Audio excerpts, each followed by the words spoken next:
Welcome back to the English Daily Podcast. I am Anna, and today we are diving into a topic that can truly change your social life, the art of small talk. And I am Jake. I am really excited about this one, Anna. Small talk is something a lot of people struggle with, especially when they are learning a new language. That is so true, Jake. Small talk means light, casual conversation about simple topics, like the weather, your weekend, or the food at a party. It is the friendly chatter we use before we get into deeper discussions. So it is kind of like the warm-up before the real conversation begins. Exactly. You can think of small talk as a bridge. It connects two strangers and helps them feel comfortable with each other. Without that bridge, jumping straight into personal questions can feel awkward and even rude. That makes a lot of sense. I remember when I first moved to a new city, I found it really hard to start conversations with people I did not know. I would just stand in the corner at parties, hoping someone would talk to me first. You are not alone, Jake. Many people feel shy in those situations. But here is the good news: small talk is a skill, and like any skill, you can practice and improve it. Let us break it down into simple, practical steps. Yes, please. Step 1. How do you even begin a conversation with someone you just met? The easiest way is to use a friendly opener. A simple greeting like, "Hi, I am Anna, nice to meet you," works wonders. You can also comment on something you both share in that moment, like the event you are attending. Oh, like saying, "The food here looks amazing, does it not?" Or, "What a beautiful venue this is." Perfect examples. These are called situational openers. You use something happening around you to start the chat. It feels natural because both of you are experiencing the same thing at the same time. That takes the pressure off, because you do not have to think of something clever to say. You just observe and comment. I really like that. Exactly. And here is a useful vocabulary word for our learners: to break the ice. When you break the ice, you do or say something to relieve tension and make people feel relaxed. Small talk is basically the art of icebreaking. I love that expression.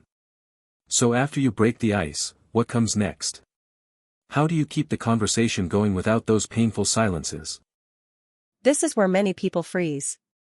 They say hello, and then, nothing. The secret is to use open-ended questions. These are questions that cannot be answered with just a yes or a no. They invite the other person to share more. Can you give me an example of an open-ended question? Sure. Instead of asking, "Do you like traveling?" which invites a simple yes or no, you ask, "What is the most memorable place you have ever visited?" That question encourages the other person to tell a story. I see the difference clearly. The first one can kill the conversation, but the second one opens it up wide. What are some other good topics for small talk? Great question.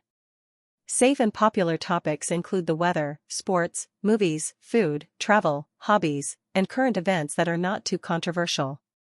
The key word here is safe. You want topics that are pleasant and unlikely to cause arguments. Right, so maybe avoid religion and politics when you first meet someone. Those can get heated pretty quickly. Exactly. Those can be sensitive. Instead, try the Ford technique. Ford stands for family, occupation, recreation, and dreams.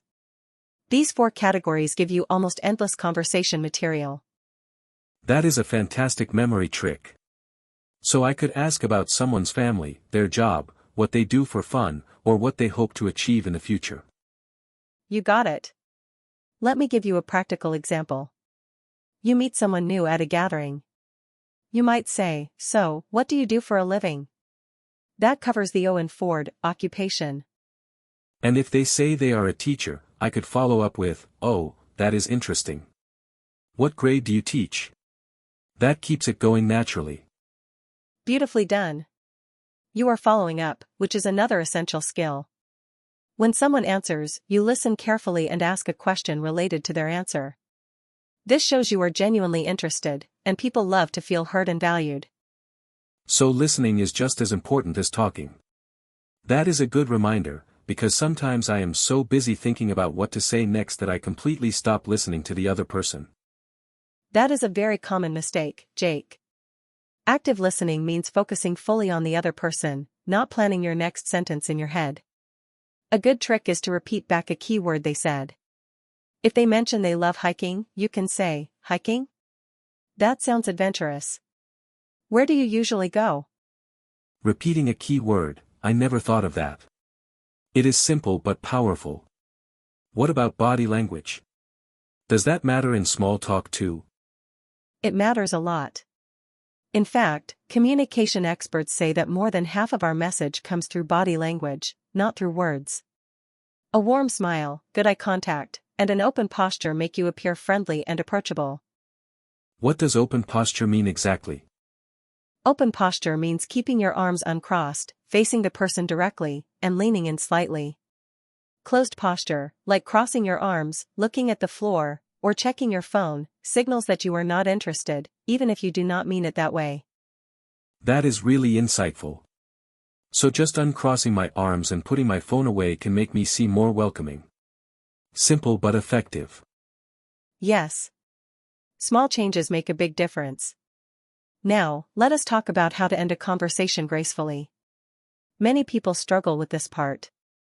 You do not want to just walk away abruptly and leave the other person confused.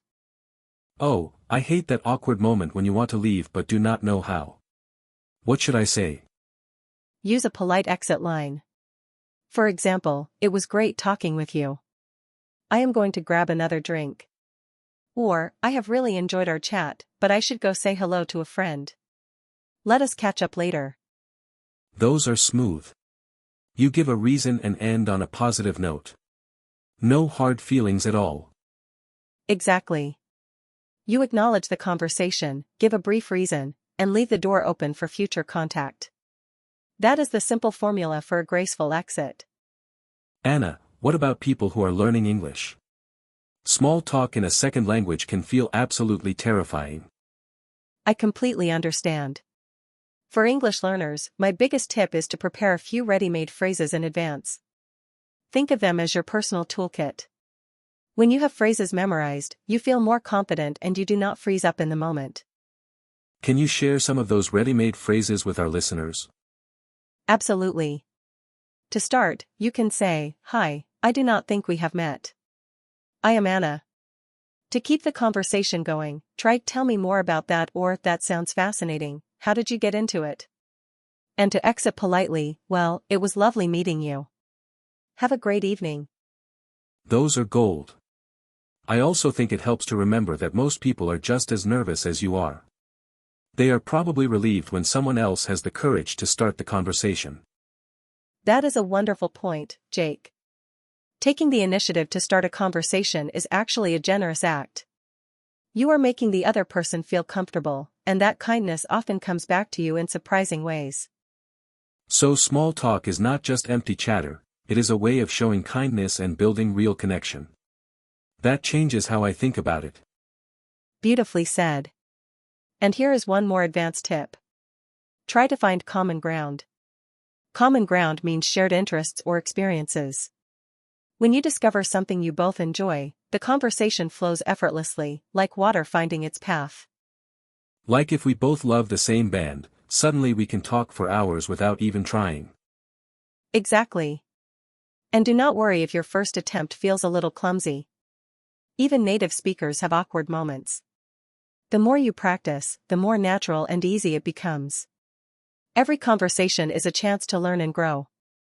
Anna, before we wrap up, can you give our listeners a quick summary of everything we covered today? Of course. Today we learned that small talk is casual conversation that helps break the ice. To start, use a friendly greeting or a situational opener.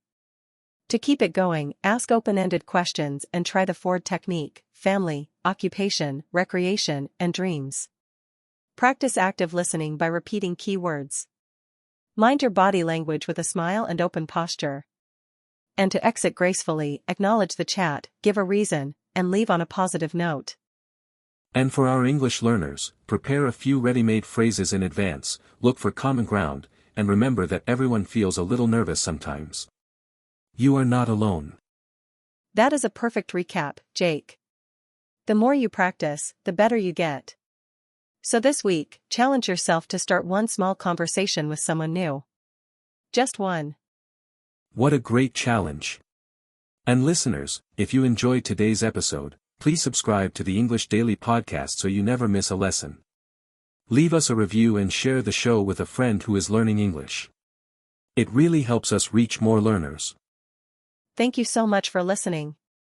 Keep practicing, keep smiling, and keep making connections. We will see you next time on the English Daily Podcast. Bye for now. Bye everyone, and happy chatting.